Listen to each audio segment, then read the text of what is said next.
안녕하십니까. 계속해서 8과 우리가 살펴보시겠습니다. 8과는 창세기 10장에서부터 50장에 나타나고 있는 인본주의 역사에 대해서 우리가 한번 생각해 보려고 합니다. 노아 홍수 심판 이후에 인류 역사는 다시 시작하였지만 역시 역사는 인본주의 문화와 신본주의 문화로 나누어졌습니다.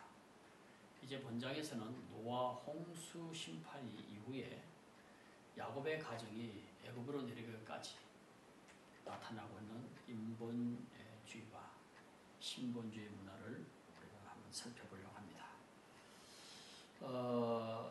창세기 10장에서 50장에 나타나고 있는 인본주의의 첫 번째로 보면은 니므롯이라고 하는 니므롯의 역사를 우리가 한번 살펴보겠습니다. 창세기 10장에는 노아의 세 아들에 의해서 인류가 다시 번성하는 것으로 시작합니다. 그리고 사람들은 하나님의 심판을 받은 역사를 가지고 있음에도 불구하고 하나님이 없는 역사를 이루고 가고 있는 것을 볼 수 있습니다. 그 중에 대표적인 인물이 바로 니므롯입니다. 이 사람을 중심으로 노아 시대 이후의 인본주의는 또 번성을 해갑니다. 니므롯에 대해서 우리 좀 더 구체적으로 한번 살펴보면 본문에 등장하는 니므롯은 그 시대의 위인으로 묘사되어 있습니다. 그는 주변의 사람보다 훨씬 뛰어났던 사람이었습니다. 홍수전에 있던 용사들을 자극시켰던 정신이 이제 그 안에서 다시 되살아난 것입니다. 천성적으로 지배하려는 야심과 야망을 가지고 태어난 듯이 보이는 사람들이 있는데 바로 이 니므롯은 그런 사람이었던 것입니다. 그래서 니므롯은 훌륭한 사냥꾼이었습니다. 그는 최초의 사냥꾼이었고 또 이 일에 인해서 속담이 생길 정도로 아주 유명하게 되었습니다. 어떤 사람들은 그가 그의 사냥 기술을 가지고서 선한 일을 하였다고 생각하기도 합니다만 곧 그의 나라에 횡행하는 야수들을 제거함으로써 국가에 이바지했다는 것입니다. 다른 사람들은 그가 사냥을 핑계 삼아서 자기 수하의 사람들을 모아놓고 또 그 스스로 군주가 되고자 하는 그런 계략을 추구하였다고도 생각합니다. 사실 위대한 정복자들은 위대한 사냥꾼에 지나지 않는 것입니다. 70인역 성경에 보면은 니므롯은 여호와를 대적하는 큰 사냥꾼이었음을 볼 수 있습니다. 즉 그는 우상 숭배를 일으켰고 또 새로운 정부를 세우기 위해서 새로운 신앙을 일으켰던 것입니다. 바벨은 창기의 어머니였다. 그리고 그는 하나님을 무시하고 압제와 강포를 계속하였다고 합니다. 그래서 니므롯은 이렇게 훌륭한 사냥꾼이었고 또 막강한 통치자였던 것을 볼 수 있는데 그의 나라는 바벨에서 시작되었습니다. 10절에 보면은.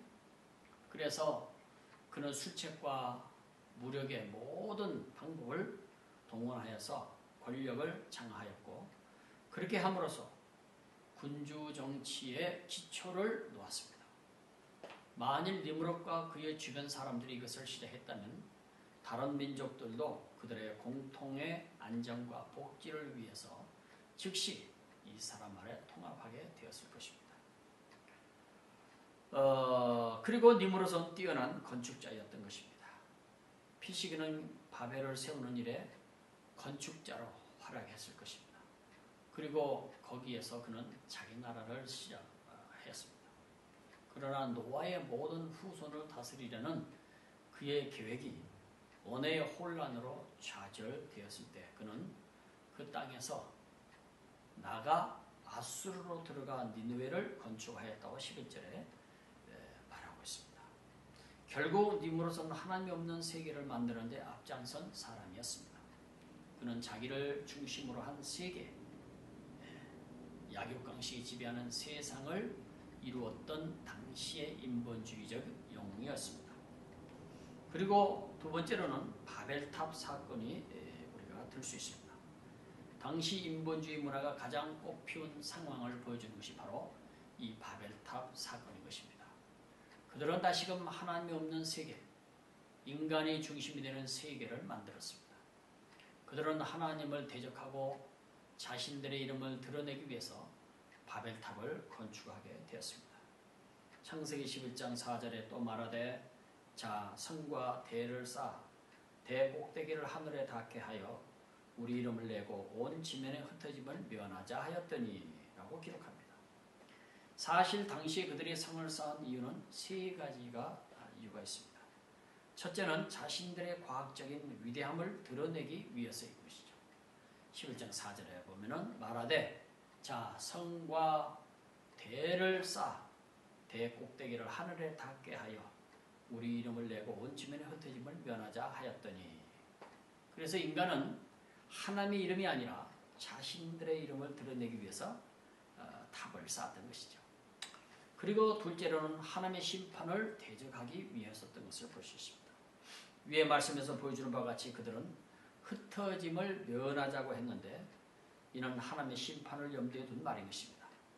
하나님께서 물로 심판을 하신다 해도 그들은 높은 탑을 쌓아서 심판을 면하고 흩어지지 않기 위해서 탑을 쌓기 시작했던 것이죠. 세 번째로는 하늘의 신들, 다시 말해서 해와 달과 별을 숭배하기 위해서 했던 것입니다. 여호수아 24장 2절에 근거해서 하나님을 떠났던 당시의 인본주의자들은 이처럼 하나님 대신에 수많은 우상들을 이제 섬기기 시작했던 것이죠. 그래서 그들이 섬기기 위해서 만든 바벨탑과 관계된 신들을 보면은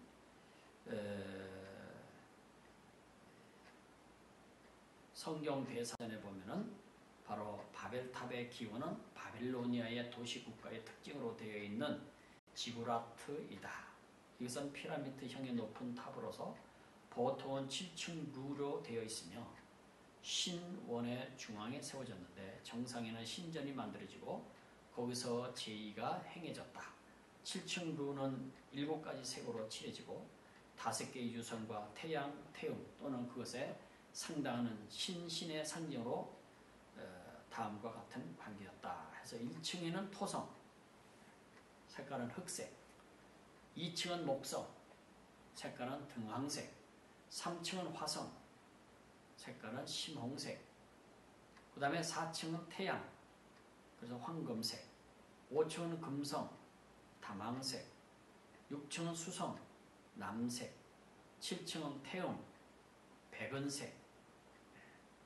그래서 바벨론에 있어서의 발굴의 결과 바벨탑은 마르두크의 신전, 에사길가의 북방, 에테메난키라고 불리는 지구라트로 동정된다라고 성경 대사전에 기록하고 있습니다. 결국 하나님은 그들의 일을 중지시켰고 그들은 세계로 흩어지게 되었고 이때 그들이 가지고 있던 인본주의 과학과 인본주의 질서 등 인본주의 문화를 그대로 가지고 흩어짐으로써 인본주의의 문화는 아시아, 유럽, 아프리카 등 세계로 흩어지게 된 것입니다. 인본주의 우상 종교, 인본주의 삶의 문화, 인본주의 가치는 이제 세계 속에 흩어져서 발전하게 된 것입니다. 사실 바벨론은 온 세계에 인본주의 문화를 흩어지게 하여서 세계로 하여금 잘못된 타락한 문화에 취하게 만든 노아 이후 인본주의 문화의 시작이었던 것입니다. 예레미야 51장 7절에 보면 바벨론은 여호와의 수중에 온 세계로 취케 하는 금잔이라 열방이 그 포도주를 마시고 인하여 미쳤도다 라고 기록하고 있습니다. 계시록 18장 2절 3절에도 보면 힘센 음성으로 외쳐가로되 무너졌도다 무너졌도다 큰 성 바벨론이여 귀신의 처소와 각종 도론령에 모이는 곳과 각종 더럽고 가증한 새에 모이는 곳이 되었도다. 그러면서 3절에 그 음행의 진노의 포도주를 인하여 만국이 무너졌으며 또 땅의 왕들이 그로 더불어 음행하였으며 땅의 상우들도 그 사치의 세력을 인하여 치부하였도다 하더라. 이 말씀들은 바벨론 온 세계를 사치와 향락과 성적 타락과 우상 숭배 또 퍼뜨리는 그런 금잔이라고 설명하고 있습니다. 일종의 음녀라고 설명하고 있습니다. 이러면 하나님의 백성들을 핍박함으로써 그들의 피에 취해 있었고 이것이 인본주의의 정체인 것입니다. 이 같은 인본주의의 바벨타운은 오늘 다시 건축되고 있습니다. 사치와 향락의 바벨탑, 하나님을 떠나 인간의 이름을 내려고 하는 과학의 바벨탑, 쾌락과 향락의 바벨탑, 우상의 바벨탑. 그러나 지난날 그랬듯이 이 마지막 때의 바벨탑은 역시 무너지고 말 것입니다. 그 다음에 또 세 번째로 우리가 보면은 소돔과 고모라의 사건을 우리가 들 수 있습니다. 이제 인본주의의 문화는 마치 홍수와 같이 밀려 들어가는 곳을 죄악과 타락으로 황폐화시켜갔습니다. 하나님의 창조의 질서가 사라지고 인간의 창조의 본성이 파괴되어 버린 세상에 남는 것은 힘에 의한 폭력, 돈에 의한 사치와 향락, 성적 타락, 철저한 이기주의밖에는 남은 것이 없습니다. 성경은 다시 인본주의의 세계 속에서 대표적이었던 소돔과 고모라의 모습을 소개하고 있고 그들의 멸망을 기록하고 있습니다. 당시 인본주의의 가장 대표적인 성은 소돔과 고모라였습니다. 그 성에는 많은 사람들이 모여 살았고 물질 문명이 가장 발전된 도시였고 사치와 쾌락과 성적 타락과 향락이 가장 왕성한 곳이었습니다. 심지어 그들은 하나님의 사자들이 롯의 집에 들어갔을 때에 그들을 끌어내서 범하려고까지 한 것을 볼 수 있습니다. 그 성은 하나님의 심판이 작정되어 있었으나 아무도 알지 못했던 것이죠. 심지어는 신분주의자였던 롯조차도 그것을 알지 못하고 그 성에 살았던 것이죠. 그래서 이 소돔과 고모라 성의 악한 모습들을 보면은 창세기 13장 13절에 소돔 사람은 악하여 여호와 앞에 큰 죄인이었더라. 또 18장 20절을 보면 여호와께서 또 가라사대 소돔과 고모라에 대한 부르짖음이 크고 그 죄악이 심히 중하니. 19장 5절에 롯을 부르고 그에게 이르되 이 저녁에 네게 온 사람이 어디 있느냐 이끌어내라 우리가 그들을 상관하리라. 6절에 가서는 롯이 문 밖에 무리에게 나가서 뒤로 문을 닫고 이르되 청하노니 내 형제들아 이런 악을 행치 말라. 내게 남자를 가까이 아니한 두 딸이 있노라. 청컨대 내가 그들을 너희에게로 이끌어내리니 너희는 내 좋은 대로 그렇게 행하고 이 사람들은 내 집에 들어왔은저 이 사람들에게는 아무 짓도 하지 말라 라고 기록하고 있습니다. 그리고 14절에 가서도 롯이 나가서 그 딸과 정혼한 사위들에게 고하여 이르되 여호와께서 이 성을 멸하실 터이니 너희는 일어나 이곳에 떠나라 하되 그 사위들이 농담으로 여겼더라. 네. 농담하는 줄 알았다. 19장 33절에도 보면 그 밤에 그들이 아비에게 술을 마시고 큰 딸이 들어가서 그 아비와 동침하니라. 그러자 그 아비는 그 딸의 눕고 일어나는 것을 깨닫지 못하였더라. 34절에 가서 이튿날에 큰 딸이 작은 딸에게 이르되 어젯밤에는 내가 우리 아버지와 동침하였으니 오늘 밤에도 우리가 아버지에게 술을 마시고 네가 들어가서 동침하고 우리가 아버지로 말미암아 인종을 전하자 하고. 우리는 이 말씀을 통해서 소돔과 고모라 성에 있는 사람들이 얼마나 타락되어 있었는지를 볼 수 있습니다. 그들은 하나님의 보시기에 심히 악했고 하나님의 사자들을 성적으로 범하려고 하였고 또 당시에 동성애 같은 성적 타락이 크게 달했음을 보여주고 있습니다.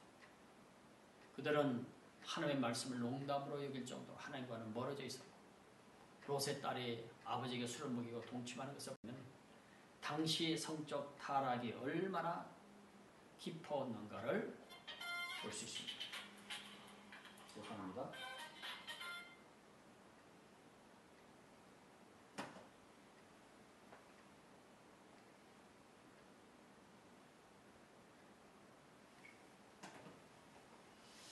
죄송합니다. 제가 끊어야 되는데 끊어지 않아서. 그래서 이 소돔성의 모습은 인본주의 문화의 전형적인 모습을 보여주고 있는 것입니다.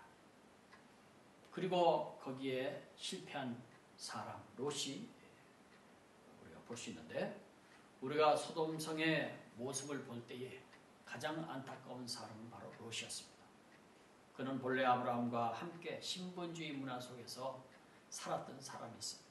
그런데 어리석게도 눈앞에 보이는 현실적인 아름다움 앞에 소돔성으로 들어갔고 결국 모든 것을 잃어버리고 말한 것입니다. 소돔성이 망하기 전에 롯의 눈앞에는 그것이 마치 낙원과 같이 보였다고 하는 것은 우리가 깊이 생각해야 될 문제인 것이죠. 창세기 13장 10절에 보니까 이에 롯이 눈을 들어 요단을 바라본 적 소알까지 온 땅에 물이 넉넉하니 여호와께서 소돔과 고모라를 멸하시기 전이었는고로 여호와의 동산 같고 애굽 땅과 같았더라. 인본주의의 문화의 모습은 항상 그렇습니다. 당장 눈앞에는 죄와 파괴, 심판이 보이는 것이 아니라 아름답고 멋진 세계로 보이기 때문인 것입니다. 그래서 수많은 사람들이 마치 꿀을 보고 벌들이 몰려드는 것처럼 그 주변으로 모이게 되는 것이죠. 그러나 그들은 그 속에 들어있는 독으로 인해서 서서히 죽어가게 되는 것이죠. 신분주의 문화를 지키고 퍼뜨려야 할 롯이 이렇게 인본주의 문화 속에 들어가서 모든 것을 잃어버리는 과정은 너무나도 안타까운 일이 아닐 수가 없습니다. 오늘 우리에게 주는 교훈이 큽니다. 가장 큰 문제는 영적인 삶을 제대로 살 수 없었다는 것이죠. 그의 부인은 그 성의 사치에 습관화되어 소금기둥이 되어버렸고 그의 사위될 사람들은 천사들의 심판의 말을 농담으로 여겼고 그의 딸들은 그 성의 성적인 습관에 젖어 아버지에게 술을 먹게 한 후에 동침하게 되고 그 성은 불에 타서 결국에는 사라지게 되어버린 것입니다. 결국 그는 모든 것을 잃어버리게 된 것이죠.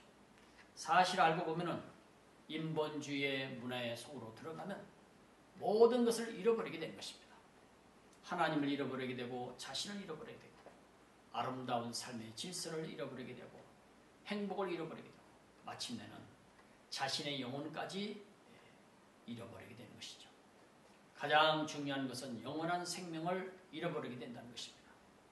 예수님은 세상의 모든 것을 얻고도 자기의 생명을 잃어버리면 아무것도 아니라고 마태복음 16장 26절에 말씀하고 있습니다.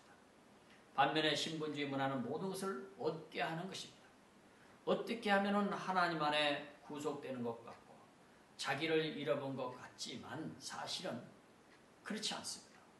모든 것을 가지신 이는 하나님이시며 그분의 뜻을 따라가는 것이 행복과 생명을 얻는 길이기 때문인 것입니다. 신명기 10장 13절에 보면 내가 오늘날 네 행복을 위하여 내게 명하는 여호와의 명령과 규례를 지킬 것이 아니냐. 소돔성으로 들어간 롯은 모든 것을 잃어버렸고 신분주의 땅에서 신분주의 문화를 살았던 아브라함은 모든 것을 얻었던 것이 이를 증명하고 있는 것입니다. 창세기 24장 1절에 보면은 아브라함이 나이 많이 늙었고 여호와께서 그의 범사에 복을 주셨더라 라고 말하고 있습니다. 이어서 우리가 창세기 10장에서 50장 사이에 나타난 신본주의 역사를 또 한 번씩 알려주겠습니다.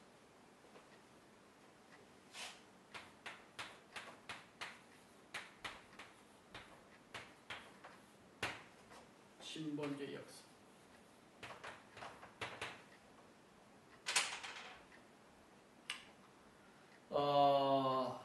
첫째는 신본주의 역사 속의 인물은 셈의 후손을 우리가 볼 수 있습니다. 한편 니므롯이나 바벨탑 사건이나 소돔과 고모라 성 등의 인본주의 역사가 진행되고 있을 때에 하나님께서는 신본주의 역사를 계속 이루어 가셨습니다. 이때 신본주의 문화를 이어간 사람들이 바로 셈의 후손들인 것이죠. 창세기 11장 10절에서 32절을 통해서 노아 이후 신본주의 역사를 소개하고 있는데 노아의 아들 중에 셈의 계보가 이것을 이루어갔고 마침내는 아브라함에 이르러서 신본주의의 역사는 구체적으로 진행되었습니다. 두 번째는 아브라함으로부터 이삭, 야곱, 요셉에 이르기까지 창세기 11장 1절에서 9절까지는 바벨탑 사건으로부터 세계로 흩어진 인본주의 문화의 역사를 기록하고 있는데 그런데 창세기 12장으로부터 들어오면 하나님께서는 천국을 중심으로 한 신본주의 역사를 이루기 위해서 가나안 땅을 선택하시고 사명의 동역자로 새로운 사람을 부르셨는데 그게 바로 아브라함인 것입니다. 그리고 그를 통해서 계시된 천국 중심의 신본주의 문화 속에 온 세계가 참여하게 될 것을 알려주셨습니다. 이 같은 신본주의 문화는 처음에 아브라함에게 그리고 그의 자손들인 이삭과 야곱, 요셉에게만 전달되었던 것입니다. 그래서 그들 속에 나타난 천국 중심의 신본주의 문화를 우리가 보면은 첫째, 이들은 하나님 중심의 문화를 가지고 있었습니다. 그들은 하나님을 신뢰하였고 그 말씀에 순종하였습니다. 그리고 그들은 하나님의 말씀을 확신함으로써 그것을 바탕으로 한 삶을 살아낸 것을 볼 수 있습니다. 그리고 두 번째, 이들은 천국을 중심으로 한 삶의 문화를 가지고 살았습니다. 그들은 이 땅에서의 자신들의 삶을 나그네로 알고 있었고 하늘의 고향에 대한 분명한 믿음을 가지고 살아간 것을 히브리서 11장의 13절 16절에 보면 알 수 있습니다. 그리고 그들은 이 같은 믿음을 바탕으로 세상에서 욕심이 없이 살았던 것을 볼 수 있는데 히브리서 11장 9절에 10절에 볼 수 있죠. 그리고 그 결과로 그들은 이웃들과 화목한 관계들을 유지하고 살았음을 창세기 13장 9절 또 23장 26장에서 볼 수 있죠. 그리고 세 번째, 이들은 구원자에 대한 믿음과 그를 통해서 이루어질 온 세계의 구원 계획을 이루는 것을 인생의 비전으로 삼고 살아간 것을 볼 수 있습니다. 아브라함은 예수님의 오심을 늘 사모하고 있었던 것을 요한복음 8장 56절에서 볼 수 있고요. 야곱은 이 같은 사명을 자기를 통해서 이루기 위해서 장자의 권리를 산 것을 볼 수 있습니다. 그리고 네 번째로 이들은 이 같은 신본주의적인 삶을 자손들에게 끊임없이 교육했다고 하는 사실을 알 수 있습니다. 오늘 하나님을 섬기는 부모들은 자신의 자녀들이 인본주의 교육 속에서 점점 하나님을 멀리하고 인본주의화되고 있다는 사실을 경계하고 기도해야 할 때인 것입니다. 공부를 잘하는 것도 중요하지만 신본주의자로 성장해가는 것은 더욱 중요한 것임을 알아야 하는 거죠. 성경에서 신앙의 부모로부터 태어났지만 결국 그들 자신은 인본주의화되어서 자신과 가족과 나라를 망하게 한 사람들이 많다는 사실을 기억해야 할 것입니다. 가인이 그랬고 이스마엘이 그랬고 에서가 그랬고 엘리의 아들들이 그랬고 사무엘의 아들들이 그랬고 다윗의 아들들도 역시 그랬던 것입니다. 그러므로 신본주의 백성된 우리 부모들은 자기 자녀들에게 신본주의적인 교육을 받도록 시간을 내고 신경을 쓰고 관심을 갖고 그것을 위해서 힘써야 하는 것입니다. 자, 그러므로 결과는 하나님은 그들과 함께 하셨고 그들을 보호하셨습니다. 신본주의를 가지고 살아가는 사람을 하나님은 책임을 지신 것입니다. 또 두 번째, 하나님은 그들에게 복을 주셨습니다. 하나님의 뜻을 이루어드리는 삶을 살아가는 그들에게 필요를 공부하신 것이죠. 세 번째, 그들은 자신들만이 복을 받는 것이 아니라 그들이 머무는 곳에 다른 사람에게도 복을 받게 하는.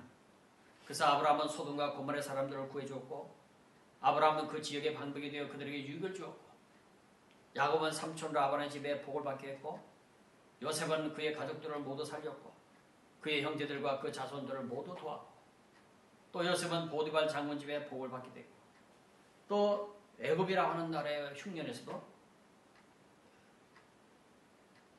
구원에 이르게 하는 놀라운 영향을 미쳤던 것을 볼 수 있습니다. 신본주의야말로 영혼의 구원을 받을 뿐만 아니라 이 땅에서도 복을 받고 행복하게 살 수 있는 문화임을 우리는 알아야 할 것입니다. 세 번째로 인류 역사에 영향을 미친 두 도성이 있는데 바로 바벨론과 예루살렘이죠.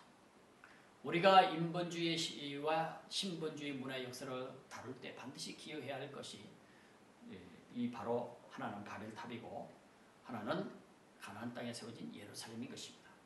바벨탑과 바벨론은 노아 홍수 심판 이후 새로운 인본주의가 온 세계에 흩어지게 했던 시장의 도성이죠. 가나안 땅의 예루살렘 성은 신본주의의 복음을 온 세계에 전해준 시작의 도성이었습니다. 바벨론은 온 세상을 죄악에 취하게 하는 금잔이 되었고 예루살렘은 온 세계를 구원한 도성이 된 것입니다. 결국 바벨론은 무너질 것이지만 예루살렘은 하늘의 새 예루살렘성을 바뀌면서 영원하게 존재할 것입니다. 인본주의자들은 바벨론의 멸망과 함께 멸망할 것이지만 신본주의자들은 하늘의 새 예루살렘과 함께 영원히 살게 될 것입니다. 네 번째로 신본주의를 이어가기 위한 권리를 산 야곱의 정신을 우리가 볼 수 있습니다.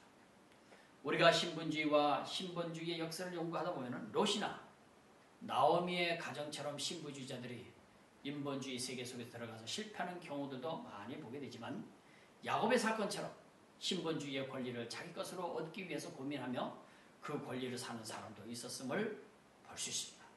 야곱은 신본주의의 후기자가 되기 위해서 고민했고 마침내는 그 권리를 산 사람인 것이죠.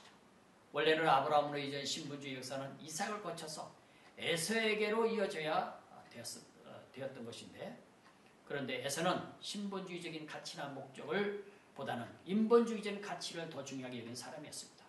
그는 영적인 것들보다 물질적인 것들을 더 좋아했고 사명적인 인생보다는 자신의 즐거움을 추구하는 인생을 살기를 원했던 것이죠. 결국 그는 하나님의 중심이 되는 인생보다는 자신의 마음대로 살고 싶어하는 생각을 가지고 살았던 것입니다. 그러나 야곱은 정반대였던 것입니다. 그는 하나님을 소유하기를 바랬고 아브라함에게 주어진 천국 운동이 자기를 통해서 이루어지기를 소원했던 것이죠. 그래서 그는 그 권리를 산 것입니다. 우리는 이 같은 야곱의 정신을 우리는 본받아야 할 것입니다. 결국 참된 인생의 행복은 인본주의의 가치에 있는 것이 아니라 신본주의의 가치에 있기 때문인 것입니다. 다섯 번째로 애굽을 정복한 요셉을 볼 수 있습니다. 창세기 속에서 반드시 기억하고 지나가야 할 또 하나의 신본주의자가 바로 요셉인 것이죠. 당시 애굽은 인본주의의 대표적인 나라였습니다. 요셉은 노예 신분으로 애굽으로 내려갔지만은 애굽화되지 않고 오히려 신본주의 정신을 가지고 애굽을 정복한 사람인 것입니다.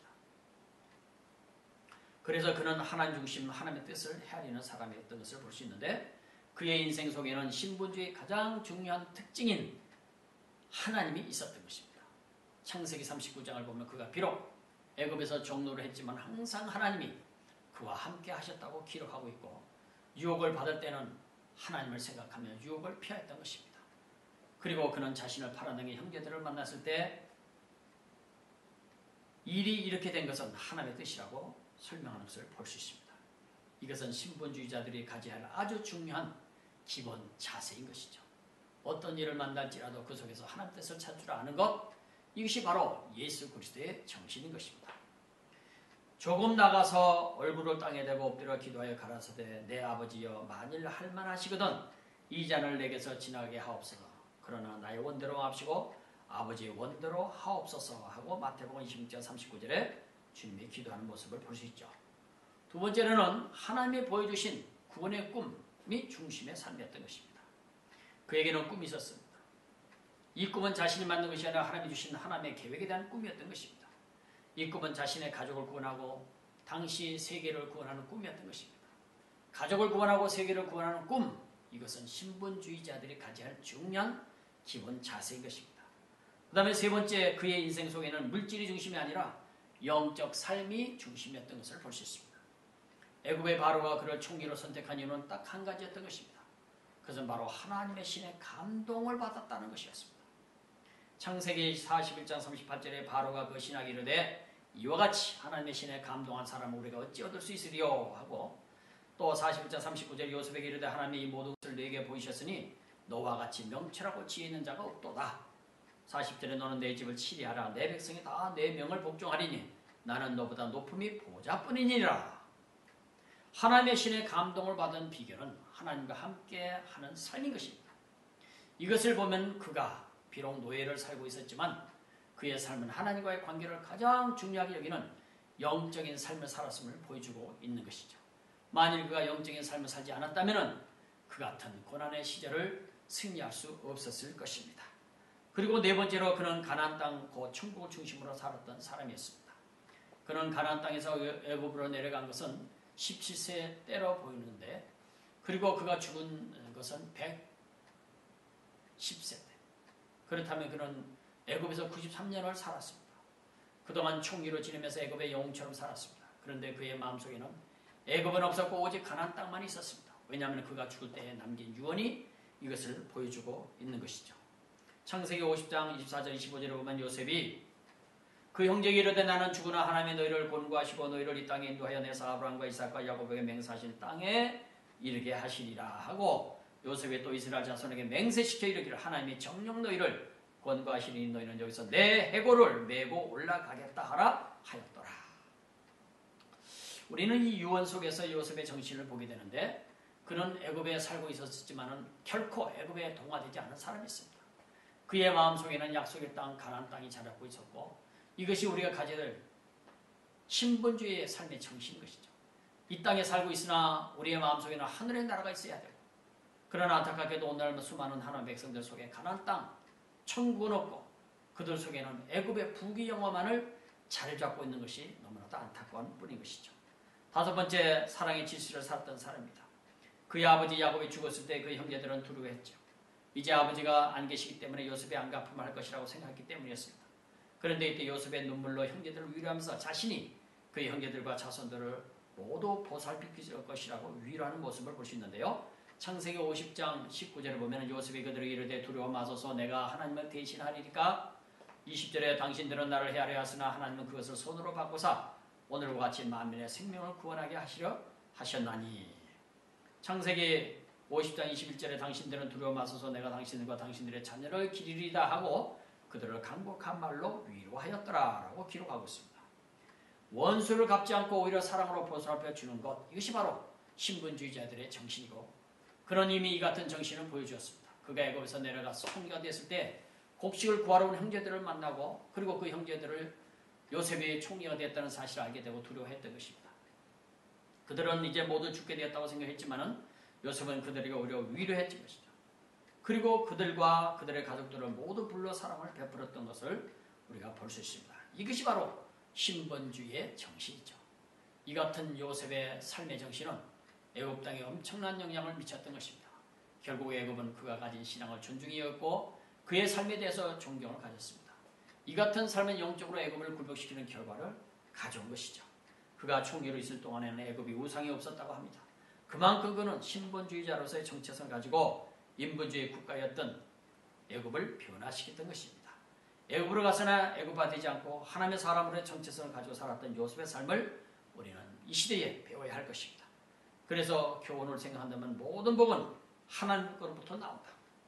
신본주의 삶에 손해보는 것이 아니라 축복의 비결임을 우리는 명심해야 되고 위의 사람들은 신본주의자들이 인본주의 세상에 패배하는 것이 아니라 오히려 세상에서 승리하며 복을 받게 하는 복의 본인이 될 수 있음을 보여주고 있고 아시는 것은 아브라함, 야곱, 다처주의나 초기에 나타난 인본주의적인 신앙관들은 경계할 부분이죠.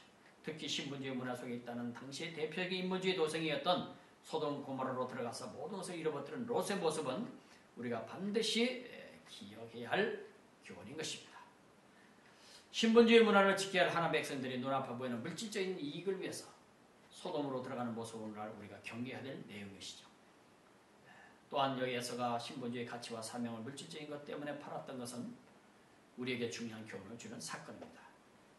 그래서 우리는 분명히 우리가 기억해야 될 것은 이와 같이 신분주의의 삶, 비록 인본주의 세상 속에서 신분주의 삶의 정체성을 유지하고 믿음으로 살아갈 때에 그것이 복이 된다고 하는 사실을 알아서 우리 모두 이 시대에 하나님의 사람으로서의 정체성을 유지하고 살아가는 모두가 되시길 주의 이름으로 축원을 드립니다.